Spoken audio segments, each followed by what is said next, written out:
আমাদের একটা কথা স্মরণ করতে হবে, কাফনের কাপড় এটা কে বানায় তাও জানে না, আর বাজারও জানে না এটা কার জন্য পরা হয়।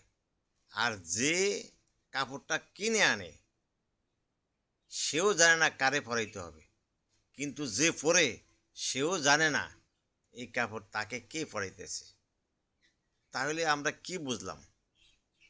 প্রথম থেকে শেষ পর্যন্ত কেউই জানে না, এবং যে কাপড়টা পরবে সেও জানে না যে আমাদের হায়াত মৌত আল্লাহর হাতে। কোন সময় কোন কিছু হয় আমরা নিজেই জানি না। এই জন্য আমি দুনিয়াতে থাকা অবস্থায় সাদগা ফেতরা জাকাত নামাজ ইবাদত বন্দেগি হজ এগুলো নিজে ভালোভাবে পুঙ্খানুপুঙ্খানুরূপে করে যাব।